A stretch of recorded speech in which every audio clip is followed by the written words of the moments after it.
Hello दोस्तों, आज हम फार्माकोग्नोसी पढ़ने जा रहे हैं। फार्माकोग्नोसी की डेफिनेशन देखते हैं। पहले फार्माकोग्नोसी दो शब्दों से मिलकर बना है, फार्माकोन, जिनोसिस। फार्माकोन का अर्थ होता है ड्रग और जिनोसिस मतलब knowledge.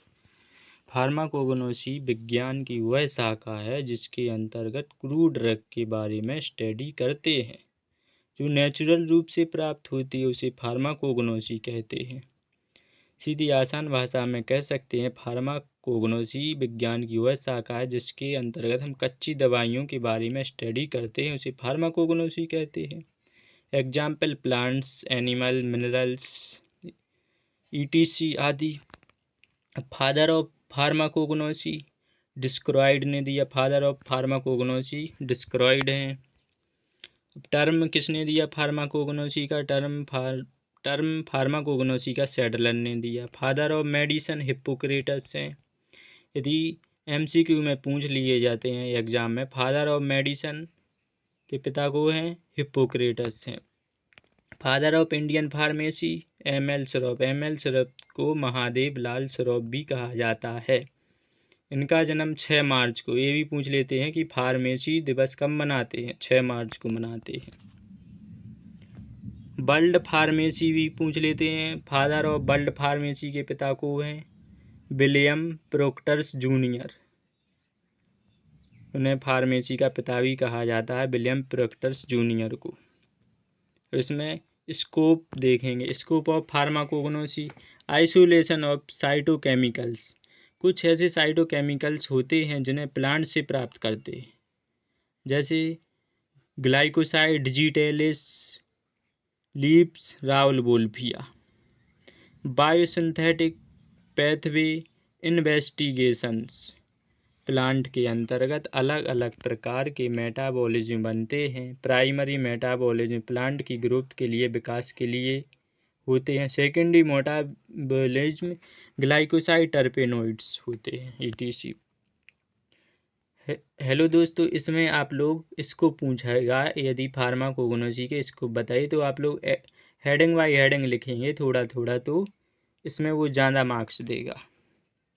Preparation of herbal formulation में पढ़ेंगे। इसमें हर्बल फॉर्मुलेशन तैयार करना होता है, जैसे चूरन्स, लेहा आदि।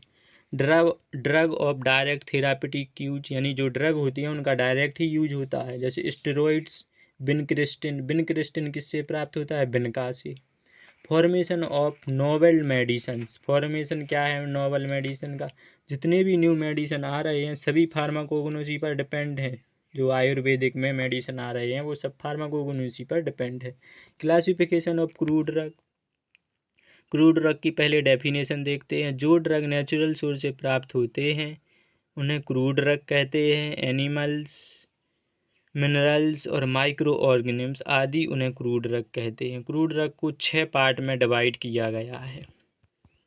Number 1, classification of crude drug. Alphabetical classification, morphological classification, taxonomical classification, chemical classification और pharmacological classification, chemotaxonomical classification. Alphabetical classification आप लोग वर्ड से ही समझ रहे हैं, जो अल्फ़ाबेट के अकॉर्डिंग रखा जाता है उसे अल्फ़ाबेटिकल क्लासिफिकेशन कहते हैं। इसमें अल्फ़ाबेट के अनुसार क्रूड ड्रग को अरेंजमेंट किया जाता है। से Indian pharmacopoeia, British pharmacopoeia, United state pharmacopoeia, हर स्टेट की, हर कंट्री की अलग अलग बुक होती है फार्माकोपिया। उसमें सभी प्रकार की ड्रग को रखा जाता है। ड्रग के फॉर्मुलेशन, एवोल्यूशन ये सब रखे जाते हैं। उसमें ड्रग का निर्माण कैसे होता है ये सब रखा जाता है उसी में फार्माकोपिया। हर स्टेट की अलग अलग बुक होती है। इसके एग्जाम्पल देखें अल्फ़ाबेटिकल के, अगर बेंजोइन सिनकोना और डिजिटेलिस अर्गूट। एडवांटेज क्या है अल्फ़ाबेटिकल क्लास? यह एक सिंपल मेथड है, ड्रग को लोकेशन ट्रेसिंग का करना इजी होता है। यानी डिसएडवांटेज क्या है? इसमें किसी भी प्रकार का साइंटिफिक नेचर का पता नहीं चल पाता है, ड्रग का ओरिजिनल सोर्स का पता नहीं चलता है, ड्रग का पता नहीं चल पाता है कि कौन सा ड्रग नया है और कौन सा ड्रग पुराना है। यानी इसमें सीधी सी बात है, ये पता नहीं चल पाता है कौन सा ड्रग बुक में नया ऐड किया गया है और कौन सा पुराना ऐड किया गया है। सेकंड देखते हैं टैक्सोनॉमिकल क्लासिफिकेशन। ड्रग को क्लासिफाइड किया गया है अकॉर्डिंग टू टैक्सोनॉमिकल क्लासिफिकेशन के अनुसार। इसमें देखेंगे प्लांट क्लासिफिकेशन, जैसे बॉटनी में बायोलॉजी में पढ़ा होगा आप लोगों ने हाई स्कूल और 10th में, किसी भी प्लांट है उसका क्लासिफिकेशन कैसे किया जाता है, पहले kingdom, phylum, class, order, family, genus, species. और टैक्सोनॉमिकल क्लासिफिकेशन को बॉटनिकल क्लासिफिकेशन भी कहते हैं। इसमें phylum, order, family, Genesis, species के अकॉर्डिंग अरेंज्ड किया गया है। जैसे इसमें कॉटन का क्लासिफिकेशन देखते हैं, इसमें पहले आएगा फाइलम ट्रेचोफाइटा, फिर आएगा ऑर्डर मालवेस, फिर और आएगा फैमिली मालवेसी। कॉटन किस फैमिली से बिलोंग करता है, मालवेसी। एडवांटेज क्या है, ड्रग का क्लासिफिकेशन करना इजी है, यानी इसका क्लासिफिकेशन करना इजी है, वर्गीकरण करना इजी है। डिसएडवांटेज, ड्रग की मॉर्फोलॉजिकल स्टडी के बारे में पता नहीं चल पाता है, ड्रग का मेडिसिनल यूज का पता नहीं चलता है, यानी ड्रग का मेडिसिनल यूज का पता नहीं चलता है। अगला देखते हैं मॉर्फोलॉजिकल क्लासिफिकेशन। मॉर्फोलॉजिकल क्लासिफिकेशन वह होता है ड्रग हमें प्लांट्स के किस पार्ट से मिलता है, उसे मॉर्फोलॉजिकल क्लासिफिकेशन कहते हैं। मॉर्फोलॉजिकल दो प्रकार का होता है, ऑर्गेनाइड और अनऑर्गेनाइड। ये एग्जाम की दृष्टि से इम्पोर्टेंट है मॉर्फोलॉजिकल क्लासिफिकेशन। प्लांट के डायरेक्टली पार्ट से प्राप्त होता है।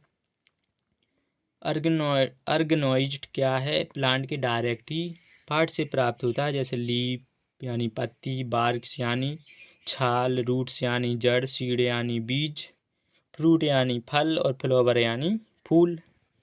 इसमें देखेंगे लीफ से क्या प्राप्त होता है, धतूरा डिजिटेलिस, सिन्नामोन और सिनकोना। बार्क से प्राप्त होता है फेनल, कोरिएंडर यानी सौंफ और वो कोरिएंडर के से धनिया। फ्रूट से प्राप्त होती है। अर्गेनॉइड क्या होता है, अर्गेनॉइड वह ड्रग होते हैं जो डायरेक्ट प्रोडक्ट से प्राप्त होते हैं, जैसे latex dried juice, gum, volatile oil, जो किससे प्लांट के प्रोडक्ट से प्राप्त होते हैं। Direct latex opium, direct juice aloe vera, aloe से प्राप्त होता है। एडवांटेज क्या है इसके, कन्वेंशनल प्रैक्टिकल स्टडी के लिए यूज किया जाता है, और इसमें अडल्ट्रेशन की गई है, यदि मिलावट की गई है उसे आसानी से पता कर सकते हैं। डिसएडवांटेज, केमिकल कॉन्स्टिट्यूशन के यूज में आइडिया नहीं होता है, वेरी डिफ़िकल्ट होता है इसका क्लासिफिकेशन करना। अगला पढ़ते हैं फार्माकोलॉजिकल क्लासिफिकेशन क्या है। इसमें ड्रग को कैसे काम करती है और कैसे बीमारी को ठीक करता है, उसके डिफरेंट केमिकल कॉन्स्टिट्यूएंट होते हैं। अलग अलग ड्रग को थेरापिटिकल एक्शन पर बांटा गया है। जैसे कार्बोनेटिव्स क्या है, कार्बोनेटिव्स उन्हें कहते हैं जो गैस यानी एसिडिटी को ठीक करने के लिए यूज किए जाते हैं। क्लोव यानी लौंग, फेनल यानी सौंफ। लैक्जेटिव वह होते हैं जो कॉन्स्टिपेशन को ठीक करने के लिए यूज किए जाते हैं, जैसे कब्ज, बवासीर। इसके अंदर कौन सी ड्रग आती है, स्पेगोल। एंटी हाइपरटेंशन वह ड्रग होते हैं जो हाइपरटेंशन को ट्रीट करने के लिए यूज किए जाते हैं, जैसे रावलबुल्फिया। इसकी एडवांटेज देखें, मेडिसिनल यूज का पता चल जाता है। डिसएडवांटेज, क्लासिफिकेशन में बहुत सारे ड्रग एक साथ आ जाते हैं। केमिकल कॉन्स्टिट्यूएंट्स देखते हैं। इसमें ड्रग को केमिकल नेचुरल के आधार पर क्लासिफाइड किया गया है, जैसे एल्केलॉइड यानी धतूरा, बिनका प्राप्त होता है, रेजिन से बेंजोइन प्राप्त होता है। एडवांटेज क्या है, ड्रग के केमिकल कॉन्स्टिट्यूट के बारे में स्टडी करते हैं, ड्रग का मेडिसिन यूज का पता चलता है। डिसएडवांटेज, एक ही कैटेगरी के अंतर्गत बहुत सारे ड्रग आते हैं। अगला है सिक्समा, कौन सा बता, कीमो टैक्सोनॉमिकल क्लासिफिकेशन। इसका बड़ी से पता चल जाता है। इसमें ड्रग को केमिकल नेचर और टैक्सोनॉमिकल के आधार पर क्लासिफाई किया गया है, जैसे वोलेटाइल ऑयल। फैमिली कौन सी है, अम्लीफेरी। एडवांटेज क्या है, chemical constitution, biosynthesis and action का पता चलता है इसमें। डिसएडवांटेज क्या है, प्लांट के केमिकल को पहचानना मुश्किल है। इसमें गाइस क्या पढ़ा अपन लोग, क्या पढ़ा इसमें, फार्माकोगनोसी की डेफिनेशन पढ़ी, क्लासिफिकेशन पढ़ा, और टर्म किसने दिया फार्माकोगनोसी का, सिडलन ने दिया। फार्माकोगनोसी का टर्म किसने दिया, सिडलन ने दिया। फार्मेसी के पिता किसे कहा जाता है? एम.एल. श्रॉफ को कहा जाता है। वर्ल्ड फार्मेसी के पिता किसे कहा जाता है? विलियम प्रोक्टर जूनियर को कहा जाता है। थैंक यू, धन्यवाद। यदि आपको वीडियो अच्छी लगी तो लाइक करें, कमेंट करें, सब्सक्राइब करें। Thank you.